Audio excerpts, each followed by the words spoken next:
এত মাছ থাকা সত্ত্বেও বাবা আরও একটা বড় মাছ ধরলো। যেহেতু আমরা ৫ জন মাছই খাই না কেউ, মানে মা একটু খেতে চায়, আমরা ৪ জন তো মোটেই খাই না। আর আমার জন্য এনেছিল চিকেনের যে ঠ্যাং, গিলে, মেটে ছাল, এগুলো আমি খেতে পছন্দ করি। আর আর আবারও একটা বড় মাছ ধরেছে, যেটাকে আমি এখন ছাড়াচ্ছি। আগেরটা ছিল গ্লাস কাপ মাছ আর এটা হলো রূপচাঁদ মাছ। আমি যেহেতু মাছ চিনি না, মানে রূপচাঁদ মাছটা চিনি, যেগুলো আমি খাই অ্যাকচুয়ালি সেগুলোকে চিনি। গ্লাস কাপ মাছটা মার কাছ থেকে জিজ্ঞেস করে নিয়ে তোমাদেরকে বলছি। সো আমার এই চামচ দিয়ে আঁশ ছাড়াতে না খুব ভালো লাগছিল, তাই আমি বললাম যে আমি ছাড়াই।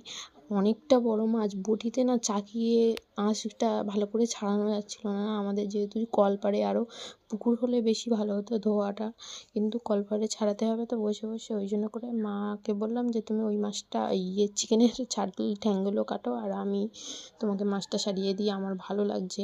সো আমার মাছ ছাড়ানো কমপ্লিট হয়ে গেছে। আর মা দেখো বটিতে ধরে পর্যন্ত কাটতে পারছে না মাছটা, এতটাই ভারী, লাস্টে লেজার দিক থেকে কাটতে হলো। সো আগের বার এসেছিলাম তোমাদেরকে দেখিয়েছিলাম বাবাদের ছাদ ঢালাই হচ্ছে।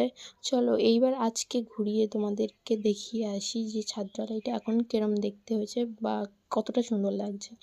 আর আমার সেজো মা কত সুন্দর সুন্দর ফুল গাছ লাগিয়েছে। দেখো 3টে ছাদ একই লেভেলে হয়ে গেছে, বড় একটা যেরকম উঠোন হয় না সেরকম হয়ে গেছে উপরে। আর প্রচণ্ড রোদ ছিল।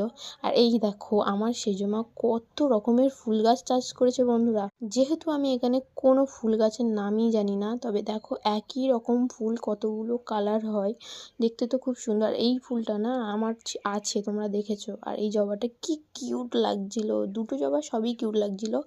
আর এখানে ছিল 2 রকমের গোলাপ ফুল গাছ। আর এটা কি ফুল আমি ঠিক জানি না, এটা গোলাপ না, কি ফুল ঠিক জানি না। আর এই দেখো এই একটা গোলাপ ফুলগুলো শুকিয়ে গেছে। সো টাটা বন্ধুরা, পরে আরও কিছু ভিডিও শেয়ার